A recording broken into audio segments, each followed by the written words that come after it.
Olá, tudo bem com vocês? Sejam todas e todos bem-vindos ao canal. Mais uma vez estaremos comentando as principais manchetes, algumas selecionadas, é claro, existem muitas manchetes sobre o Marajó, sobre a cultura paraense, sobretudo, né?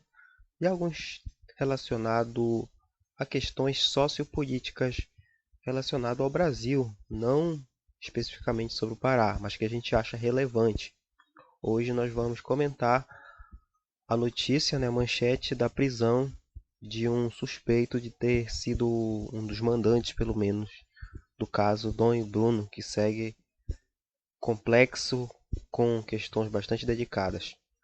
Então, vamos começar com essa manchete aqui. Bragança, a cidade de Bragança comemora 409 anos com muita religiosidade e cultura. Então aqui, na verdade, é uma saudação à Pérola do Caeté, que é uma importante cidade do estado do Pará, uma das mais populosas e que carrega muita informação quando se trata de identidade cultural, religiosidade. Não é à toa que é uma das cidades ao lado de Cachoeira do Arari, posso dizer, que mais inspira, né, aquele que é um dos principais grupos folclórico do estado do Pará, que é o Arraial do Pavulagem.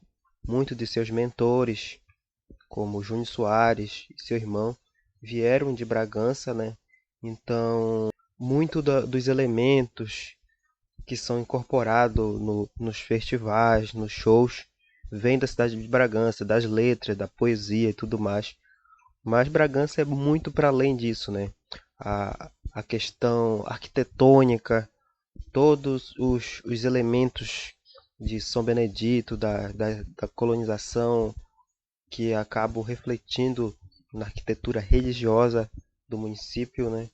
Um município privilegiado geograficamente também, com belas praias. Então eu gostaria de saudar a cidade de Bragança, no estado do Pará, completando, olha só, 409 anos.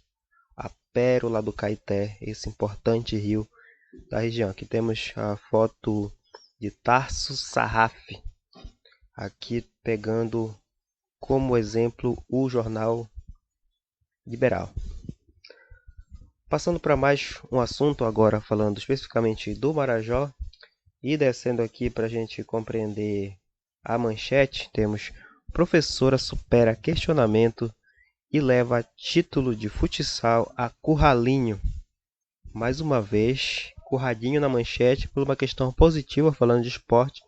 Ediane Freitas assumiu o time adulto, na verdade, do MAC este ano e guiou o grupo até a vitória.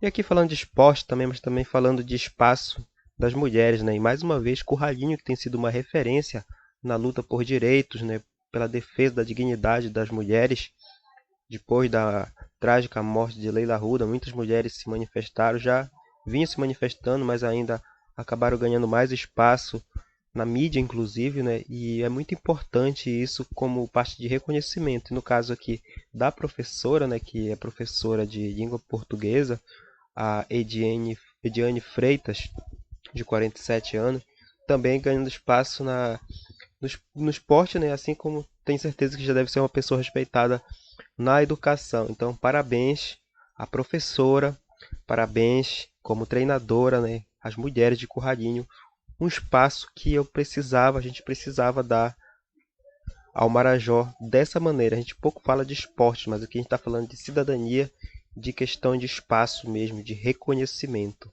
Então, é dessa forma que a gente menciona o município de Curralinho. Agora, nem todas as notícias elas ganham espaço nos portais, né? Até porque toda notícia veiculada em jornal é uma escolha. E aqui a gente escolheu falar dessa manchete que é importante para a gente, que na verdade é a morte, né, de Raimundo Cunha, conhecido como Serrote, e essa publicação eu escolhi exatamente porque é do Murilo, que é o ex-prefeito de Moanar, que era de onde o Serrote também era referência, né? O Murilo era filho da dona Hortência e do seu pai, que também Hermógenes, também ambos políticos, né, do município, foram prefeitos. Murilo também antes do Biri, que é o atual prefeito, era o prefeito, e o Raimundo Cunha, o Serrote, que foi quem faleceu, era um dos principais adversários, né? Não adversário na vida pessoal, mas na vida política tiveram um longo embate aí, dividindo muitas vezes, revezando o poder. E aí um importante político, né, independente da posição que possamos ter, a notícia não refletiu nos grandes portais, mas eu acho relevante quanto é uma questão de pesar mesmo, né, mas um importante político que infelizmente faleceu aqui, Serrote Raimundo Cunha, do município de Moná, que já falamos muitas vezes desse município. Tem muitas histórias interessantes, tanto história recente como histórias mais séculos atrás, né? Então, fazendo essa menção à morte do senhor Raimundo Cunha, o famoso Serrote. Então, essa era a menção ao município de Moaná. Antes de passar para o caso Bruno, eu não poderia deixar de comentar sobre essa manchete. É uma loucura, é um absurdo, é um desespero. Bomba caseira estoura em evento do Lula no Rio. Isso se trata de, mais uma vez, uma bomba caseira com fezes em evento do petista. E aí foi preso a pessoa com o artefato que estaria em uma garrafa, foi jogado de fora para dentro, mas ninguém ficou ferido, graças a Deus, né? Mas, pessoal, isso é terrorismo? Sim. Imagina se isso fosse o contrário.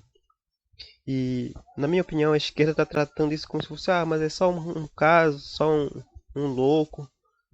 Esses ataques estão cada vez mais recorrentes. Imagina se toda vez que tiver um evento de um candidato contrário, a pessoa que não gosta for lá e joga uma bomba de cocô, de urina. E a pessoa que tem coragem de fazer esse tipo de bomba tem coragem de fazer outras bombas para matar dezenas de pessoas. Isso é muito grave e tem que ser tratada como tal. Então eu acho que isso é muito grave, pessoal. É um desespero mesmo. A que ponto chegamos, né? Que baixaria. Que tipo de pessoas são essas capazes de fazer esse tipo de coisa? E é como se estivesse admitindo de fato que estão perdendo, porque isso para mim é desespero. E agora falando da nossa temática principal, Dom e Bruno. Após a prisão de Colômbia, a Polícia Federal investiga mais suspeitos. Então, um peruano chamado Rubem Vilar Coelho foi detido após apresentar documento falso para a polícia em Tabatinga, no Amazonas. Então, o caso de Bruno e Dom, um pouco mais de um mês, tem mais um desenrolar agora com a prisão desse peruano, né, que tem nacionalidade, tinha dupla nacionalidade, na verdade, era conhecido como Colômbia, né, e era uma espécie de traficante que teria interesse naquela região onde Dom e Bruno estavam atuando. E, na verdade, isso demonstra, mais uma vez, corrobora, confirma o que muita gente já falava, que, na verdade, aquele local ali estava um espaço de disputa, um verdadeiro local sem lei. É triste falar isso, mas houve todo um desmonte antes de todo esse ocorrido, de fato, para que proporcionasse essas pessoas tivessem muito poder e colocassem em perigo a vida de pessoas moradoras daqueles locais, das populações ribeirinhas, das populações originárias, da biodiversidade, à medida que dá poder a criminosos dos mais variados crimes. Madeireiros ilegais, é bom que se diga, garimpeiros ilegais, traficantes. Então, uma coisa leva a outra. Quando você desmantela as instituições que protegem aqueles defensores da floresta, você dá poder a quem ataca. Então, a responsabilidade é de quem proporciona, quem estabelece leis que colocam em risco a vida dessas pessoas. Então, é dessa forma que eu reajo a esse assunto. Um assunto que eu acho que não acaba aqui. Prender um suspeito de ser um dos mandantes, eu acho muito importante para o combate a esse tipo de violência, né?